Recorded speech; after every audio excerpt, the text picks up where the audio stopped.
नमस्कार साथियों, स्वागत है आप सभी का एक बार फिर से ओम गुरुकुल ऑनलाइन क्लासेस के इस मंच पर, जहां मैं पवन सिंह एक बार फिर से अपने संस्थान की ओर से आप सभी का हार्दिक स्वागत करता हूं।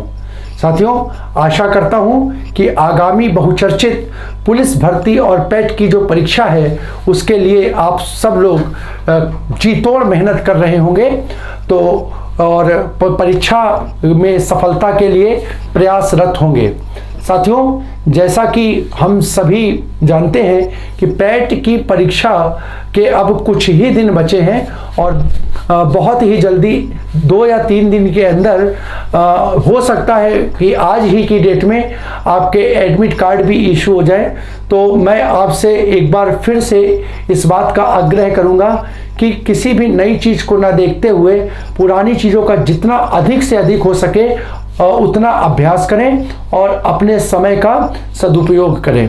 तो साथियों, इसी कड़ी में आज हम कुछ और अच्छे बेहतरीन नए प्रश्नों के साथ आपके सामने उपस्थित हो रहे हैं। कुछ प्रश्न जो परीक्षा के दृष्टिकोण से हमें लगता है कि आप लोगों को खोजने में समय ना गंवाना पड़े, इसलिए हम जो इम्पोर्टेंट प्रश्न है, जो नए प्रश्न है जिनकी परीक्षा में आने की संभावना है, उनके साथ आपके सामने उपस्थित हो रहे हैं। आप लोग बस अभ्यास करते रहें, इनका बार बार रिवीजन करते रहें, कॉपी पेन लेकर के जो चीज हम बताएं उसको नोट करते रहें। तो साथियों, निश्चित ही परीक्षा में आप बहुत अच्छा कर पाएंगे और सफलता को प्राप्त कर पाएंगे। ठीक है, तो आइए साथियों अपनी आज की चर्चा को प्रारंभ करें। उससे पहले हम एक बार फिर से अपने उन सभी पूर्व छात्रों से, मित्रों से, सहयोगियों से, सहपाठियों से ये निवेदन करते हैं कि जो किसी न किसी सरकारी सेवा विभाग में अपनी सेवा दे रहे हैं, अगर उनका चयन लेखपाल की परीक्षा में हुआ है और डीवीआर के लिए उनका नाम शॉर्टलिस्ट हुआ है या उनका जो नाम है वो सूची में आया है, तो मैं उन सभी से निवेदन करूंगा कि वो इस डीवीआर का जो कॉल जो उनको आया है उसको स्किप करके और किसी एक बेरोजगार छात्र के जीवन को खुशियों से भरने का प्रयास करें। और साथियों, मैं आशा करता हूं कि हम जो एक ये निवेदन आपके सम्मुख डेली कर रहे हैं, इसमें आपका हमें सहयोग प्राप्त होगा और हमारे द्वारा चलाई जा रही ये मुहिम निश्चित ही सफल होगी और किसी न किसी एक बेरोजगार या ज़रूरतमंद की इससे सहायता हो सकेगी। तो आइए साथियों, अपनी आज की चर्चा को हम प्रारंभ करते हैं और देखते हैं अपनी चर्चा का पहला प्रश्न। मैं अपने सभी साथियों से निवेदन करूंगा कि वो एकदम एकाग्र होकर और कॉपी और पेन लेकर के यथास्थान सत्र से जुड़ें और देखें आज की चर्चा का पहला प्रश्न। तो साथियों, पहला प्रश्न देखो क्या कह रहा है। ये कह रहा है जिनकी ध्वनि केवल मुख से निकलती है वे हैं। ठीक है, मतलब ऐसी ध्वनियां जिनके उच्चारण में सिर्फ मुख का प्रयोग होता है, किसका, केवल मुख का प्रयोग होता है, वो क्या कहलाती हैं। तो ऑप्शन ए वृत्ताकार स्वर, बी संवृत स्वर, सी अनुनासिक स्वर और डी निर्नुनासिक स्वर। तो ध्यान रखिएगा साथियों, केवल मुख का अगर जिसमें प्रयोग होता है तो वो ध्वनि कहलाती है निर्नुनासिक स्वर, निर्नुनासिक स्वर। ठीक है, तो इसका आंसर हो जाएगा ऑप्शन डी, यानी इसमें केवल मुंह का प्रयोग होता है, केवल मुंह का प्रयोग होता है। ठीक है, अगर हम बात करें तो याद रखिएगा अनुनासिक जो होता है साथियों, मेरे बच्चों, अनुनासिक जो होता है उसको हम देखें तो उसके उच्चारण में किसका, मुंह के साथ नाक का प्रयोग भी होता है, मुंह के साथ साथ नाक का प्रयोग भी होता है। और जब इसको देखोगे ना बेटा वृत्ताकार स्वर, तो ये आप देखोगे स्वरों में ओठ का प्रयोग होने के कारण, ओठ की बनावट यानी ओठों का प्रयोग होता है, तो यहाँ मुंह का कोई लेना ही देना नहीं। और जब संवृत को देखोगे तो ये मुंह तो आएगा लेकिन मुख का खुलना व बंद होना होगा, खुलना व बंद होना होगा, तो यहाँ पर ये खुलने व बंद होने के कारण ये यहाँ पर नहीं लिया जाएगा। केवल मुख से निकलने वाली ध्वनि अगर जो होगी तो वो निर्नुनासिक हो जाएगी। ठीक है, अब इसमें क्या है, इसमें सारी की सारी ध्वनियां आएंगी जिसमें अनुनासिक का प्रयोग नहीं होगा। निर्नुनासिक का मीनिंग देख लो। निर्नुनासिक का मतलब क्या हुआ? निर्नुनासिक का मतलब हुआ निधन अनुनासिक। निधन अनुनासिक, इसका मतलब क्या हुआ बेटा? निह का मतलब नहीं, निह का मतलब नहीं प्रयोग हो जिसमें किसका? अनुनासिक का। अनुनासिक का मतलब ये मुंह और नाक दोनों की ध्वनि। ठीक है, तो इसका आंसर हो जाएगा ऑप्शन डी। अगला देखो, अगला क्वेश्चन कह रहा है निम्न में से विष्णु प्रभाकर द्वारा रचित नाटक कौन सा है? बहुत इंपॉर्टेंट, ये जो कवि हैं या लेखक है, ठीक है, हिंदी साहित्य में इनकी एक महत्वपूर्ण भूमिका है, महत्वपूर्ण योगदान है। तो इनसे संबंधित प्रश्न आपका आया है कि इनके द्वारा रचित नाटक कौन सा है। ऑप्शन है युगे युगे क्रांति, बी दशरथ नंदन, सी सूर्यमुख और डी रंग दे बसंती। तो साथियों ध्यान रखिएगा, विष्णु प्रभाकर के द्वारा रचित नाटक है ऑप्शन ए युगे युगे क्रांति। अगला क्वेश्चन देखो, अगला क्वेश्चन कह रहा है बाण भट्ट की आत्मकथा किस विधा की पुस्तक है? विधा मतलब इसकी जो राइटिंग की गई है वो किस तरीके से की गई है, किस विधा में की गई है। ऑप्शन है जीवनी, बी आत्मकथा, सी रेखाचित्र और डी उपन्यास। तो बच्चों देखो ये बहुत बढ़िया क्वेश्चन है। होता क्या है कि कई बार यहाँ पर बच्चे मेरे सोच रहे होंगे कि सर इसका आंसर बी होगा, क्योंकि यहाँ देखो ये है क्या, बाण भट्ट की आत्मकथा। तो आत्मकथा के कारण कई बच्चे इसका आंसर बी लगाएंगे, लेकिन ध्यान रखिए इसका आंसर बी ना होकर के इसका आंसर होगा ऑप्शन डी, बाण भट्ट की आत्मकथा। ये जो टाइटल है, ये जो शीर्षक है, ये वास्तव में क्या है, ये एक उपन्यास है। क्या है? एक उपन्यास है। ठीक है, तो इसका आंसर होगा ऑप्शन डी। अगला क्वेश्चन देखो, अगला क्वेश्चन कह रहा है कुंद इंदु समदेह उमा रमन करुणा अयन जानी दीन परनेह करहु कृपा मर्दन मयन। प्रस्तुत पंक्ति में कौन सा छंद है? प्रस्तुत पंक्ति में कौन सा छंद है? और साथियों मैंने आपको बताया था छंद जो है वो मात्राओं की गणना पे आधारित होता है, इसको रटना नहीं होता है, रटना नहीं होता है। तो ऑप्शन देखो ए दोहा, बी रोला, सी सोरठा और डी बरवै। तो बेटा मात्राओं को लगाएंगे और मात्राओं की संख्या हम काउंट कर लेंगे। तो यहां पर देखो बेटा इसका एक चरण ये है, ये हो गया पहला चरण, ये हो गया दूसरा चरण, ये हो गया तीसरा चरण और ये हो गया चौथा चरण। तो हम पहले और दूसरे चरण में मात्राएं लगाते हैं और वहां से निर्धारित करेंगे। जरा अगर हम अभी देखो, अभी अगर हम आपको बोले तो बताओ बेटा दोहा जो चरण होता है इसमें मात्राएं क्या होती है? तो इसमें मात्राओं का क्रम देखो होता है बेटा 13 11। अगर 13 और 11 के क्रम में मात्राएं आएंगी तो वो क्या होगा? दोहा होगा। अगर रोला, रोला नहीं होता बेटा, रोला होता है। रोला की अगर हम चर्चा करें तो बेटा यहाँ कितनी होती है? तो प्रत्येक चरण में 24 मात्राएं होती हैं। कितनी होती हैं? 24 होती है। इसी प्रकार अगर हम सोरठा की बात करें तो बेटा ये 11 और 13, यानी पहले चरण में 11 और दूसरे चरण में कितनी? 13 मात्राएं होती है। ठीक है, और अगर हम बरवै की बात करें तो बरवै का मतलब बेटा होता है 12 और 7, 12 और 7, 12 और 7, यानी पहले चरण में 12 और दूसरे चरण में 7 मात्राएं का प्रयोग हो तो वहां क्या बनता है? वहां बेटा बरवै बन जाता है। ठीक है, तो आप जरा मात्राएं लगा के देखते हैं और देखते हैं इनमें से कौन सा विकल्प मिल रहा है, कौन सा विकल्प मिल रहा है। तो मात्राएं देखो बेटा, मात्राएं आपको पता है मात्राएं दो प्रकार से होती है। एक इस प्रकार से लगती है जिसको बोलते हैं लघु, और एक इस प्रकार से लगती है जिसको बोलते हैं दीर्घ। इसको क्या बोलते हैं? दीर्घ। अब जरा देखते जाओ, अगर हम चर्चा करें तो देखो मात्राएं क्या लगेंगी। तो बेटा यहाँ देखते जाओ, मात्राएं हम लगा रहे हैं 2 1 2 1 1 1 2 1, ये एक चरण की मात्राएं हो गई। अब देखो 1 2 1 1 1 1 1 2 1 1 1। अब बेटा बस आपने देखना है कि पहला और दूसरे चरण में मात्राएं कितनी। यहाँ पे अगर हम इसको कॉमा लगा दें तो ये पहला चरण समाप्त हो जाएगा। अब देखो 3 2 1 3 4 5 6 7 8 9 10 और 11, यानी यहां तक कितनी मात्रा होंगी? देखो बेटा यहां आपको मिल गई 11। कितनी मात्रा मिली? पहले चरण पर मिल गई 11। और पहले चरण में देखो 11 कहां मिल रही है? सोरठा पे मिले। अब जरा दूसरा चरण और चेक कर लें तो हमारी बात बन जाएगी। अब देखो क्या कह रहा है, तो यहाँ 1 2 3 4 5 6 7 8 9 10 11 12 और बेटा देखो एकदम बढ़िया तरीके से ये 13 मिल गई, तो 11 और 13 का सेट मिल गया। अगर आप नीचे वाले पद पे लगाओगे तो इसी प्रकार से आपको मात्राएं मिल जाएंगी। तो बेटा यहाँ पे 11 और 13 का सेट मिला, तो आंसर आपका क्या हो गया? ऑप्शन सी सोरठा हो गया। ऑप्शन सी क्या हो गया?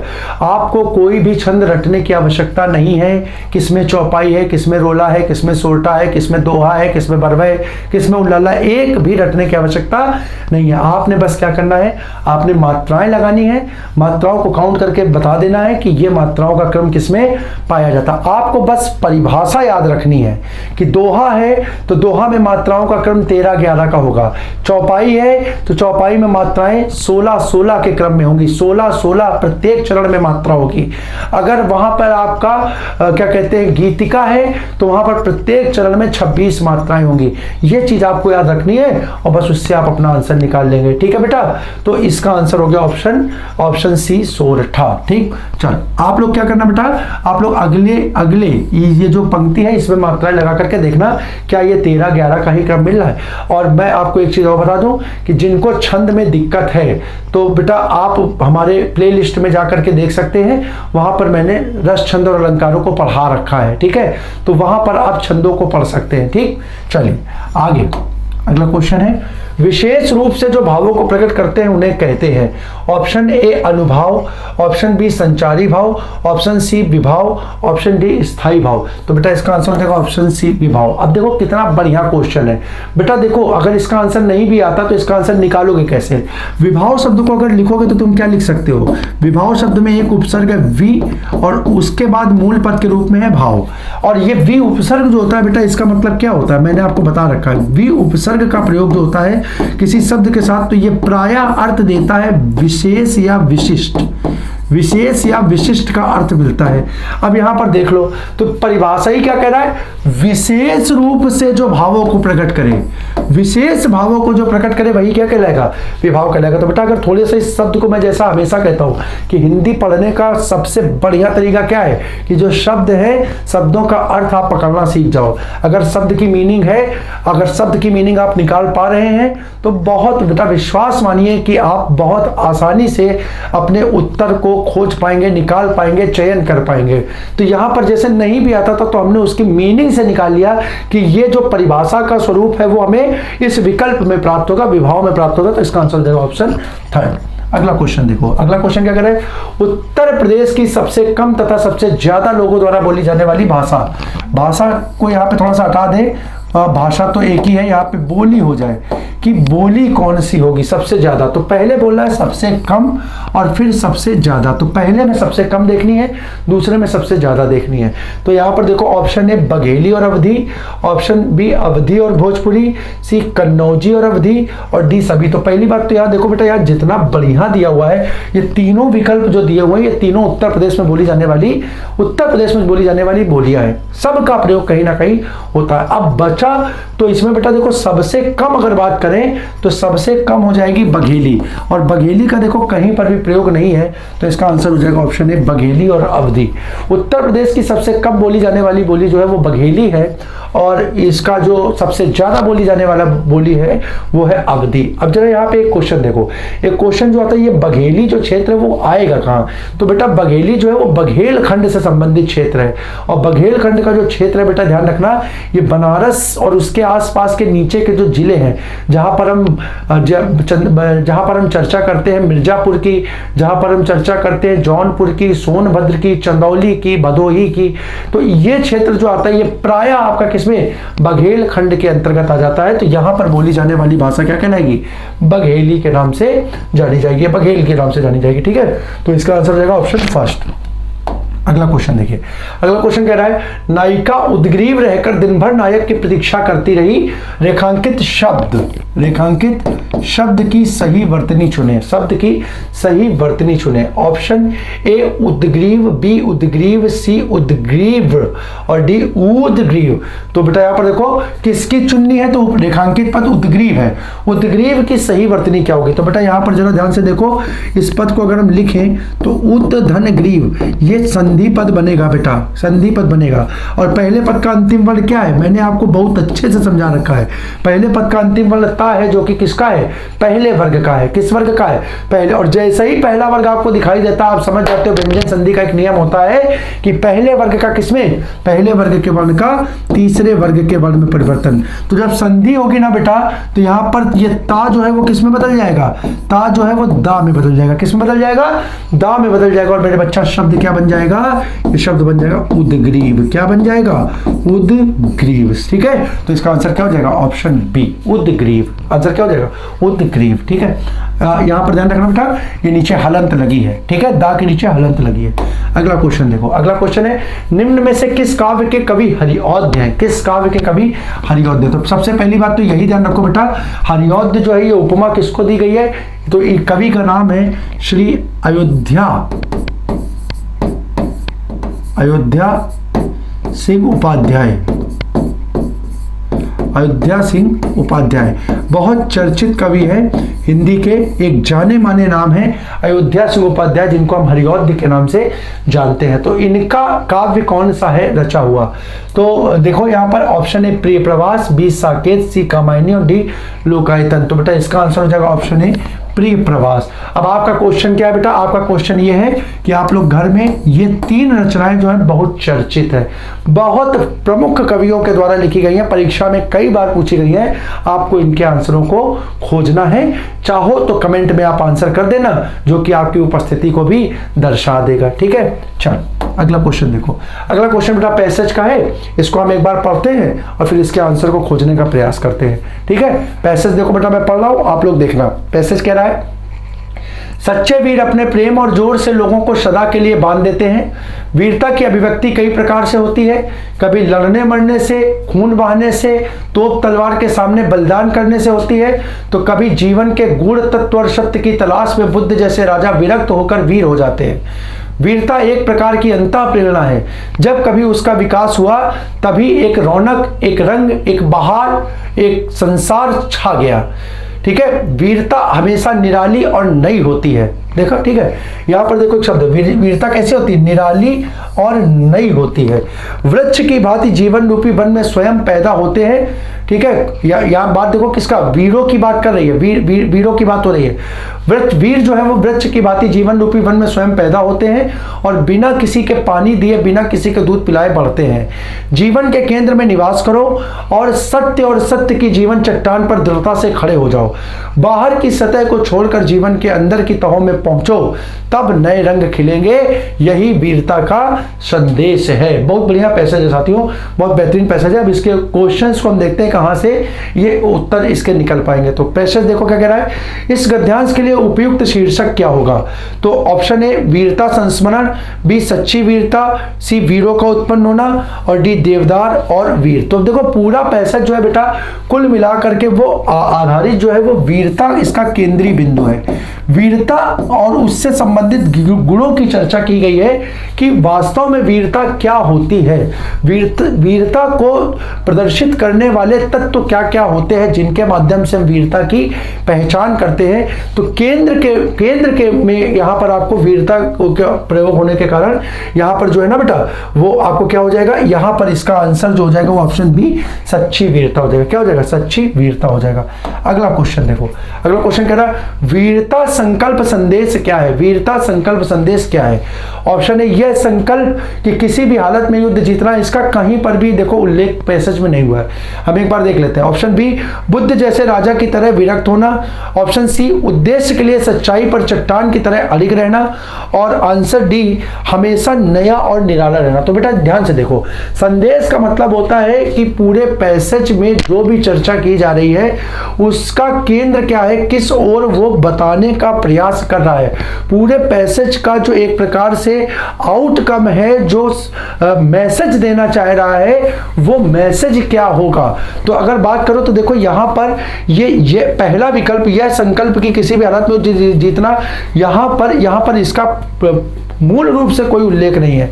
और अगर बात करें बुद्ध जैसे राजा की तरह विरक्त होना या ऑप्शन डी हमेशा नया और निराला रहना, तो ये वाक्य, ये जो हमारा पूरा का पूरा गद्यांश है, इस गद्यांश में एक वाक्य के रूप में तो लिया गया है, यानी उदाहरण के रूप में उसको समझाने का प्रयास किया गया है, लेकिन वो पूरे के पूरे गद्यांश का केंद्रीय बिंदु नहीं है, वो मुख्य भूमिका के रूप में नहीं है कि पूरे पैसेज को वो क्या करे, समाहित कर सके। पैसेज की जो केंद्रीय भूमिका के रूप में आ रहा है वो आ रहा है उद्देश्य के लिए सच्चाई पर चट्टान की तरह अडिग रहना, यानी इसका जो संदेश हो जाएगा पैसेज का हो जाएगा ऑप्शन सी।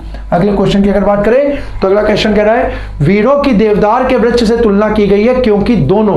अब देखो वीरों की देवदार के वृक्ष से तुलना की गई क्यों, क्योंकि ऑप्शन देखो, ऑप्शन है खाना पीना मिलने पर ही बढ़ते हैं, हमने यहाँ पे आपको बताया था, देखो यहाँ पे हमने क्या कहा था, ये देखो ये हमने जब ये चालू हुआ तो हमने क्या बताया था कि वृक्ष की भांति, यानी वृक्ष की भांति कौन, हमने कहा था ये वीरों की बात हो रही है, हमने बताया था ना वीरों की बात हो रही है कि वीर जो है वो वृक्ष की भांति स्वयं पैदा होते हैं। और देखो यहाँ पर देखो खाना पीना मिलने पर ही बढ़ते हैं, बल्कि दूसरा ए का दिल उदार होता है, सी सत्य का हमेशा पालन करते हैं, और डी स्वयं पैदा होते हैं और बिना किसी के दूध पिलाए बढ़ते हैं। तो देखो यहाँ पर है वीर वृक्ष की भांति जीवन रूपी वन में स्वयं पैदा होते हैं, देखो मिल गया, स्वयं पैदा होते हैं और बिना किसी के पानी दिए बिना किसी के दूध पिलाए बढ़ते हैं। तो सीधे सीधे यहां पर दिख गया, इसका आंसर क्या होगा, ऑप्शन डी हो जाएगा, आंसर डी हो जाएगा। अगला क्वेश्चन देखो, अगला क्वेश्चन कह रहा है निम्न में से कौन सा रूप वीरता का नहीं है, वीरता को जो प्रदर्शित नहीं कर रहा वो कौन सा है। ऑप्शन ए क्रोध, बी युद्ध, सी त्याग और डी दान। तो बेटा यहां पर देखो वीरता का मतलब होता है, जैसे थोड़ा सा इसको हम रिलेट करें तो वीरता का मतलब होता है अंदर से उत्साह की भावना, ठीक है। और उत्साह की भावना जब होती है तो उत्साह की भावना सिर्फ लड़ाई में नहीं होती है, कई चीजों में प्रदर्शित हो सके। अगर आपके अंदर क्या कहते हैं युद्ध करने जा रहे हैं, देखो युद्ध का एक आवश्यक अंग होता है कि आपके अंदर उत्साह होना चाहिए।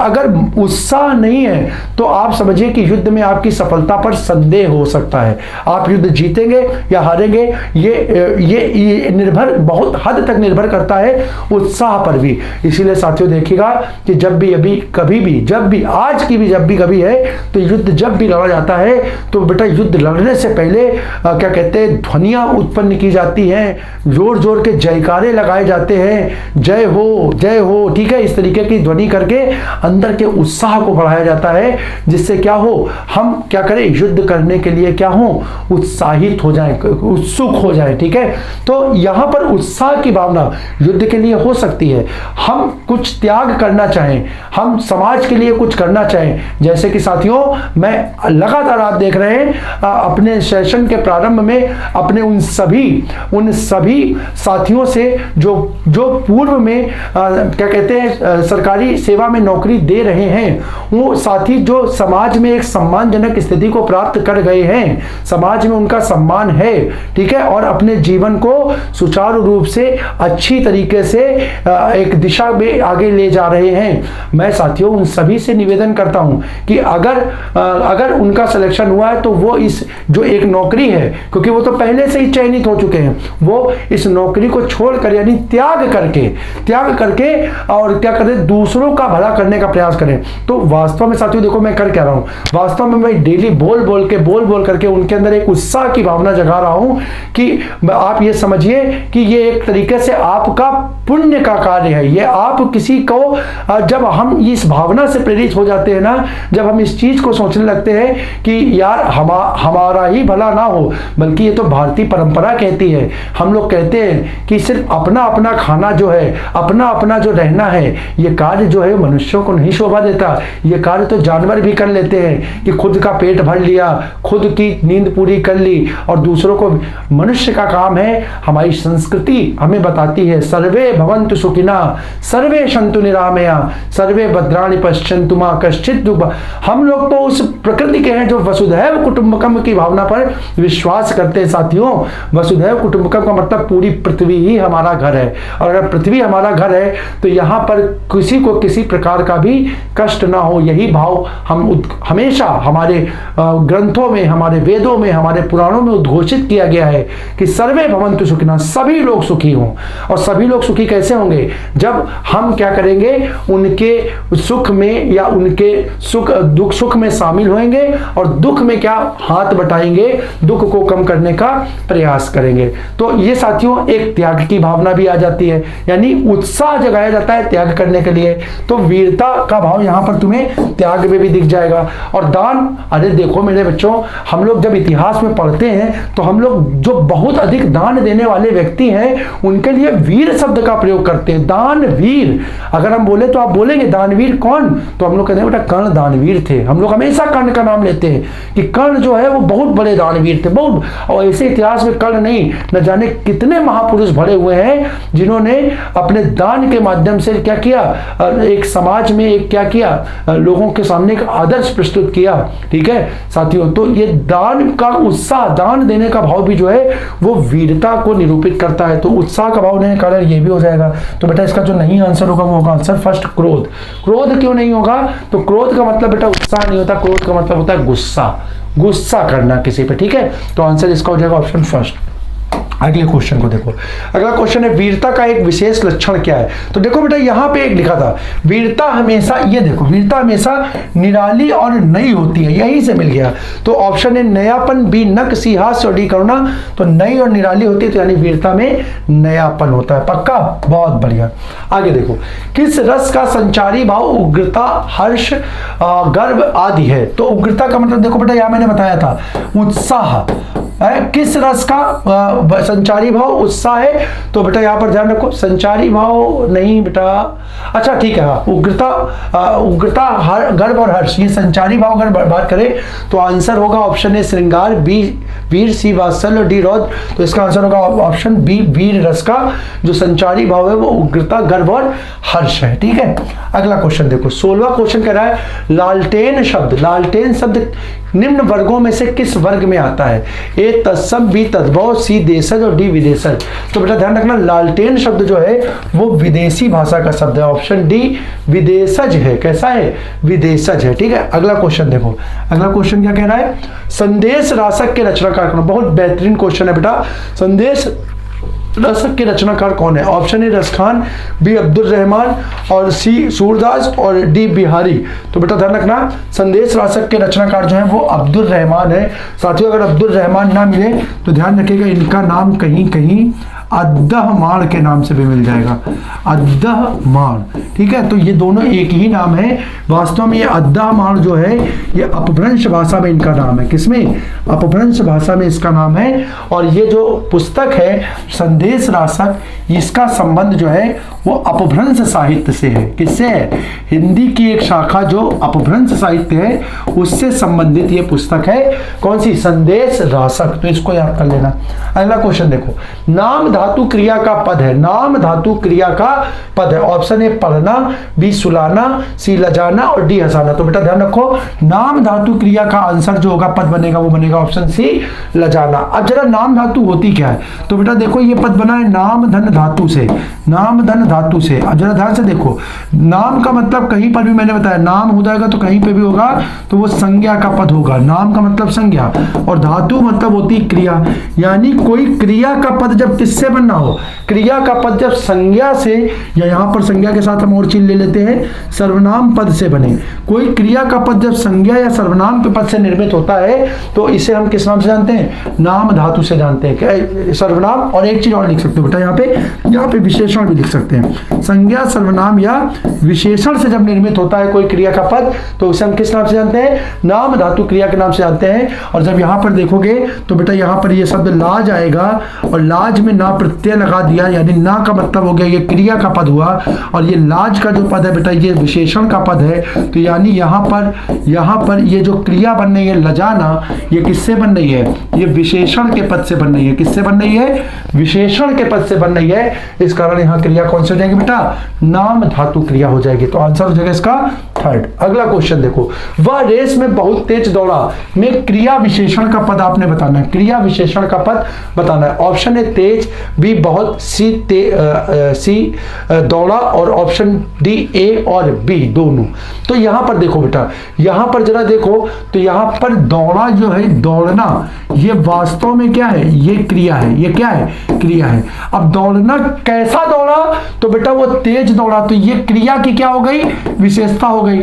तो क्रिया की विशेषता बताने वाला पद क्रिया विशेषण, तो तेज दौड़ा, तेज हो गया क्रिया विशेषण, हो कितना तेज, तो बेटा ये हो गया बहुत तेज। और तो यानी ये बहुत ने किसकी विशेषता बताई, तो इसने क्रिया विशेषण की विशेषता बताई। किसकी विशेषता बताई, क्रिया विशेषण की। और तेज ने किसकी विशेषता बताई, तो क्रिया की विशेषता बताई। और ये दोनों शब्द जो होते हैं बेटा साथियों क्या कहलाते हैं, क्रिया विशेषण कहलाते हैं। क्या कहलाते हैं, क्रिया विशेषण कहलाते हैं। तो बहुत और तेज यानी ए और बी दोनों ही यहां पर क्रिया विशेषण है, तो इसका आंसर हो जाएगा ऑप्शन डी, ऑप्शन ए और बी दोनों। इसका आंसर क्या होगा, ऑप्शन डी, ए और बी दोनों। अगला क्वेश्चन देखो, अगला क्वेश्चन कह रहा है, इस पद को साथ थोड़ा सुधार लो, ये पद लिख लो नद्यम्बु, बहुत इंपॉर्टेंट पद है, इसकी चर्चा हम लोग कर भी चुके हैं। नद्यम्बु पद में कौन सी संधि है, नद्यम्बु पद में कौन सी संधि है, ठीक है, नद्यम्बु पद में कौन सी संधि है। ऑप्शन ए व्यंजन संधि, बी गुण संधि, सी यण संधि और डी विसर्ग संधि। तो बेटा यहां पर ध्यान रखो, इसका आंसर होगा ऑप्शन सी यण संधि। और ये पद टूटेगा कैसे, तो ध्यान रखो ये टूटेगा नदी धन अंबु में, नदी धन अंबु में, नदी धन अंबु में, ठीक है, नदी धन अंबु में टूटेगा और ये बन जाएगा यण संधि। और मैं इसकी व्याख्या कई बार कर चुका हूं, ठीक है, यहां से आप लोग निकाल लीजिएगा। दूसरा देखिए, अकर्मक क्रिया का पद आपने पहचानना है। अकर्मक क्रिया का पद कौन सा होगा, ऑप्शन ए टहलना, बी खाना, सी पीना और डी गाना। तो बेटा अकर्मक क्रिया का पद यहां होगा ऑप्शन ए टहलना। तो बाकी के तीनों पद जो खाना पीना और गाना है वो कैसे हो जाएंगे, ये हो जाएंगे सकर्मक क्रिया के पद, ठीक है, सकर्मक क्रिया के पद। ठीक, अगला ऐसा क्वेश्चन है, उसने मेहनत नहीं की इसलिए वह असफल हुआ। भेद है, मतलब यहां पर ये जो वाक्य दिया गया है, ये वाक्य दिया गया है, पूछ रहा है इसमें कौन सा वाक्य है, वाक्य का कौन सा भेद है। ऑप्शन ए सरल वाक्य, बी संयुक्त वाक्य, सी मिश्रित वाक्य और डी कोई नहीं। तो बेटा मैंने आपको बता रखा है, मैंने आपको यहाँ पर कुछ हिंट दिए हैं, तो वो हिंट देखो यहाँ पर ये इसलिए आया, इसलिए क्या है, इसलिए जो है वो योजक समुच्चय बोधक है। क्या है, समुच्चय बोधक। और हमने आपको बताया है कि अगर समुच्चय बोधक चिन्हों का प्रयोग किन्हीं दो वाक्यों के बीच में हो जाए और उसमें इसलिए पद का प्रयोग हो, कुछ शब्द मैंने आपको लिखवाए थे, इसलिए पद का प्रयोग अगर किसी वाक्य में होता है समुच्चय बोधक के लिए, तो वहां पर वाक्य कौन सा होता है, ऑप्शन बी संयुक्त वाक्य होता है। इसका आंसर हो जाएगा संयुक्त वाक्य। ठीक है, अगला क्वेश्चन देखो, सपरिवार पद में प्रयुक्त समास है, सपरिवार पद में प्रयुक्त समास है।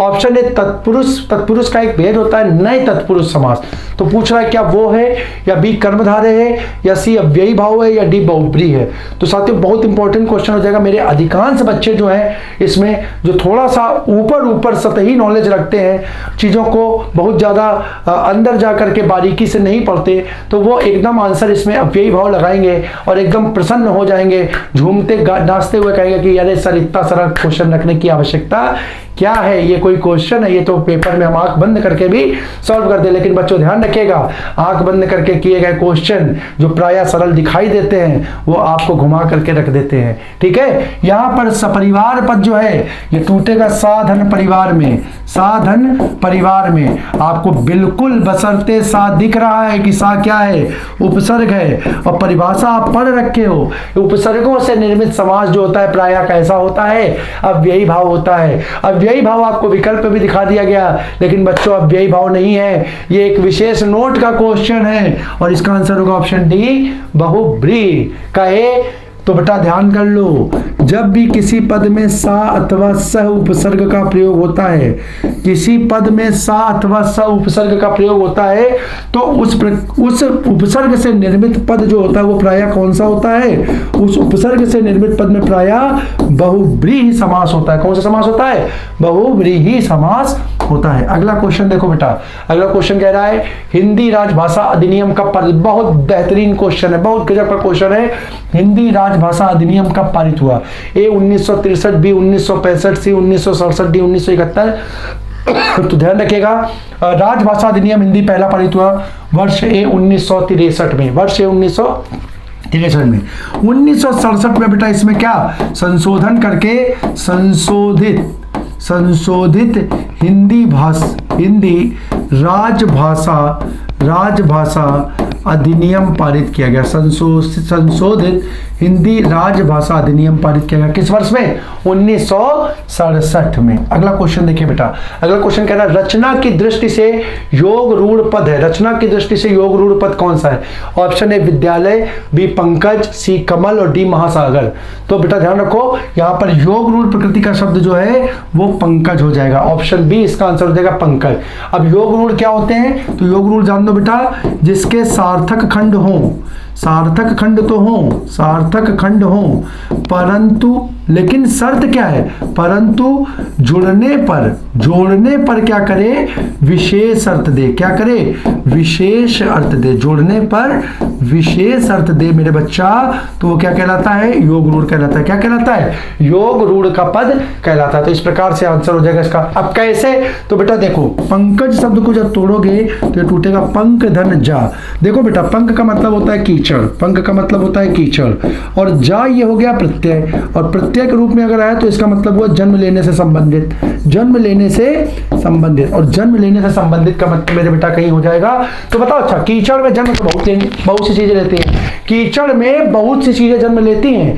कीचड़ में एक जो होता है ना, जिसको हम बोलते हैं क्या, एक जो गंदे कीड़े होते हैं नाली के, ठीक है, वो कीचड़ में जन्म लेते हैं, वो कीचड़ में जन्म लेते हैं, लेकिन उनको हम पंकज नहीं बोलते, पंकज नहीं बोलते। जब देखो यहां पर इसको जोड़ करके पद बनाते हैं पंकज, तो ये बेटा एक पर्यायवाची बन जाता है, एक विशेष अर्थ देने लगता है, और ये विशेष अर्थ किसका हो जाता है? ये विशेष अर्थ हो जाता है कमल का। किसका हो जाता है? कमल का हो जाता है। और कमल का हो जाता है तो ये पद अगर विशेष अर्थ देने लगेगा तो बेटा ये क्या बन जाएगा? ये योग रूढ़ का पद बन जाएगा। क्या हो जाएगा?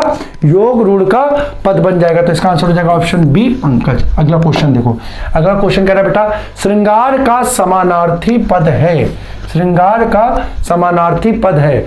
अरे बेटा यार, समानार्थी से अच्छा क्वेश्चन बन सकता था। श्रृंगार का, इसको अगर थोड़ा सा लिख दे यहाँ पे, तद्भव है। हाँ, श्रृंगार का तद्भव है। तो ऑप्शन ए सिंह, बी सिंगार, सी हिरण और डी सियार। तो बेटा मेरे सब आप जानते हो, श्रृंगार का जो तद्भव होगा वो हो जाएगा ऑप्शन बी सिंगार, और यही इसका समानार्थी भी हो जाएगा, क्योंकि श्रृंगार और सिंगार एक ही पद है, तो उसके समानार्थी के रूप में ले सकते हैं। लेकिन ज्यादातर ये क्वेश्चन तद्भव के रूप में ही पूछा गया, तो उसी रूप में मैंने आपको दिखा दिया। तो आंसर हो जाएगा इसका ऑप्शन बी सिंगार। ठीक है, अगला देखो, कौड़ी का तत्सम पद निम्न में से होगा। कौड़ी का तत्सम पद इनमें से क्या होगा? ऑप्शन ए कपर्दिका, सी कपर्दी, सी कड़वा और डी कबाड़। तो ध्यान रखना बेटा, कौड़ी का तत्सम पद होता है ऑप्शन ए कपर्दिका। और कौड़ी आप जानते हो क्या है? कौड़ी आप सभी जानते हो। कौड़ी जो होती है वो प्राचीन समय में, ठीक है, जो रुपए के जगह पर प्रयोग की जाने वाली क्या थी? एक इकाई थी, यानी मुद्रा की एक इकाई थी जो पहले प्राचीन काल में प्रयोग की जाती थी। ठीक है, आप लोग सुने होंगे, कई बार हम लोग लोकोक्ति और मुहावरे में प्रयोग करते हैं, अरे मैं तो तुम्हें क्या, मैं तो अपनी फूटी कौड़ी भी ना दूं। तो बेटा कौड़ी के भी दो स्वरूप मिलते थे। एक होती थी साबुत कौड़ी, जिसकी मुद्रा, जिसका जो एक तरीके से कहे मूल्य जो था वो अधिक होता था, और एक होती थी फूटी कौड़ी, जिसमें क्या होता था, टूटी हुई होती थी, तो उसका रेट थोड़ा कम होता था। तो एक प्रकार से इसका प्रयोग जो होता था वो मुद्रा के रूप में होता था, लेन देन के लिए हम इसका प्रयोग करते थे। साथियों, जैसा कि आप सभी जानते हो, आने वाले समय में दीपावली का त्यौहार आ रहा है, और बेटा आज भी कई घरों में और आंचलिक क्षेत्रों में आप देखिएगा कि दीपावली के समय में कौड़ियां बाजार में उपलब्ध होती है। दीपावली में कौड़ियों की पूजा की जाती है, क्योंकि प्रारंभ में ये प्रारंभ में मुद्रा का स्वरूप थी, यानी कौड़ियों को आज भी लक्ष्मी का स्वरूप मान करके इसकी पूजा करते हैं। ध्यान रखिएगा, कौड़ी जो होती है वो एक प्रकार की प्राचीन कालीन मुद्रा है, प्राचीन कालीन मुद्रा है, जिसको हम लोग, जिसका तत्सम रूप क्या था? कपर्दिका था। क्या था? कपर्दिका था। अगला देखो, अगला क्वेश्चन कह रहा है, अगला क्वेश्चन है कपर्दी शब्द का पर्यायवाची है। कपर्दी शब्द का पर्यायवाची है। ए कौड़ी, बी शिव, सी कामदेव और डी कबाड़। तो देखो बेटा, यहाँ कपर्दी दिया हुआ है, पीछे कौड़ी जो हमने पढ़ा था वो कपर्दिका पढ़ा था। क्या पढ़ा था? कपर्दिका पढ़ा था। तो कपर्दी शब्द जो है पर्यायवाची किसका है? बहुत अच्छा क्वेश्चन है, इंपॉर्टेंट क्वेश्चन है, रख लीजिएगा। ये आंसर है ऑप्शन बी, भगवान शिव या शंकर या भोलेनाथ का पर्यायवाची जो है वो क्या होगा? कपर्दी हो जाएगा। अगला क्वेश्चन देखो, अगला क्वेश्चन कह रहा है निम्न में जातिवाचक संज्ञा का पद पहचानना है। जातिवाचक संज्ञा का पद पहचानना, ऑप्शन ए याद, बी यादे, सी आगरा और डी हसाई। बहुत बेहतरीन क्वेश्चन है बेटा, ये बहुत गजब क्वेश्चन है। ठीक है, अब यहाँ पर जातिवाचक संज्ञा का पहले आंसर देख लो, आंसर होगा ऑप्शन बी यादे। अब कहोगे सर जी यादे कैसे होगा, यादे कैसे होगा? आपने तो जब संज्ञा एक बार आपको पढ़ाई तो आपने हमको ये बताया था कि अगर कोई पद अदृश्य हो तो अदृश्य पद प्रायः किस रूप में आता है? अदृश्य पद भाववाचक संज्ञा के रूप में आ जाता है। बिल्कुल सही है बेटा, मैंने आपको बताया था। लेकिन यहां पर ध्यान रखो, यहां पर एक पॉइंट नोट कर लो कि कोई पद यानी अगर उसका नाम है तो वो संज्ञा होगी। और इस संज्ञा पद का अगर क्या हो, यहां पर एक चीज ध्यान रखना, अदृश्य हो परंतु उसका प्रयोग किस रूप में हो? बहुवचन के रूप में हो। अदृश्य पद अगर बहुवचन के रूप में होगा तो बेटा ध्यान रखना, वहां पर वो पद जो होगा वो हदैव जातिवाचक संज्ञा का होगा। किसका होगा? जातिवाचक। अब यहां पर देखो, यहां पर अंतर क्या, एक पद है याद, एक पद है यादे, तो ये दोनों पद पहले क्या हो गए? अदृश्य हो गए। दोनों पद क्या हो गए? अदृश्य हो गए। पक्का बेटा? लेकिन यहां पर देखो, एक पद किसका है? एक वचन का है, एक वचन का, और एक पद किसका है? याद का बहुवचन यादे बन गया। तो यादे जो है वो अदृश्य के साथ बहुवचन का पद है, तो इस कारण इस पद में कौन सी संज्ञा हो जाएगी? जातिवाचक संज्ञा हो जाएगी। जबकि याद जो है वो क्या हो जाएगा? भाववाचक संज्ञा का पद हो जाएगा। किसका हो जाएगा? भाववाचक संज्ञा का पद हो जाएगा। तो इसका आंसर हो जाएगा ऑप्शन बी। ये पॉइंट साथियों मेंशन कर लो, बहुत इंपॉर्टेंट पॉइंट है पेपर के लिए। ठीक है, इस प्रकार का क्वेश्चन आ जाएगा और अगर आप सही कर ले जाओगे, विश्वास मानो पेपर में आप अपने आप ही लीड कर ले गए, अपने आप ही लीड कर ले जाओगे। अगला क्वेश्चन देखिए, अगला क्वेश्चन कह रहा है छंद का उल्लेख सर्वप्रथम किस ग्रंथ में है या कहां होता है? ऑप्शन है ऋग्वेद, बी यजुर्वेद, सी काव्यादर्श और डी नाट्यशास्त्र। तो बेटा ध्यान रखो, छंद का उल्लेख सर्वप्रथम अगर मिलता है तो हमें मिलता है ऑप्शन है ऋग्वेद में। ऋग्वेद का जो 10वां मंडल है वहां छंद का उल्लेख किया गया है। छंद का उल्लेख किया गया, और छंद का उल्लेख किस रूप में किया गया है? तो छंद को बेटा क्या कहा गया है? वेदों का पैर कहा गया है। छंद को वेदों का पैर कहा गया है। यानी अगर वेद जो ग्रंथ है हमारे, उसको हम एक मानव रूपी शरीर के रूप में या ईश्वर के रूप में मान लें, तो उस मानव या ईश्वर के, महामानव की बात करें तो महामानव और ईश्वर के शरीर के अंग होंगे, और उन अंगों में जो छंद है उसको उस मानव रूपी, महामानव रूपी शरीर के पैर की उपमा दी गई है। किसके? तो आपसे अगर पूछा जाए वेदों का पैर कौन होता है, तो ध्यान रखना वेदों का पैर छंद को माना जाता है। अगला क्वेश्चन देखो, अगला क्वेश्चन है त्रिदश किसका पर्यायवाची है? त्रिदश किसका पर्यायवाची है? ऑप्शन ए देवता, बी अनुचर, सी वाटिका, डी कोई नहीं। तो बेटा इसका आंसर हो जाएगा ऑप्शन ए देवता। बहुत बेहतरीन शब्द है त्रिदश। त्रिदश जो है वो देवताओं का पर्यायवाची होता है। अगला क्वेश्चन है निम्न में से कौन सा अशुद्ध है? निम्न में से कौन सा अशुद्ध है? ए देवता, बी अनुचर और सी वाटिका और डी कोई नहीं।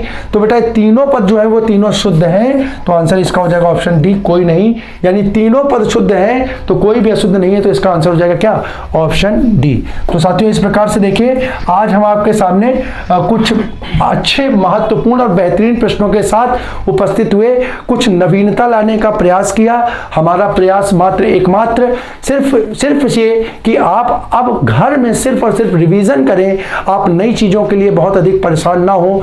उसके लिए हम अपने मंच के माध्यम से जितनी भी चीजें हो सकेंगी वो आप लोग को लगातार उपलब्ध कराते रहेंगे और इसी प्रकार आपके सामने उपस्थित होते रहेंगे, इस आशा के साथ कि आप भी अपना सक्रिय सहयोग हमें प्रदान करते रहेंगे और इसी प्रकार से अपना स्नेह, प्रेम और जो आशीष है वो हमें आपका लगातार मिलता रहेगा और हम अनवरत आपके सामने यूं ही आपकी समस्याओं के समाधान के लिए प्रस्तुत होते रहेंगे। ऐसी कामना के साथ हम अपनी आज की चर्चा को यहाँ पर विराम देते हैं और इस वादे के साथ कि अगले अंक में आपके सामने और बहुत महत्वपूर्ण प्रश्नों के साथ उपस्थित होंगे। आप सभी को जय हिंद।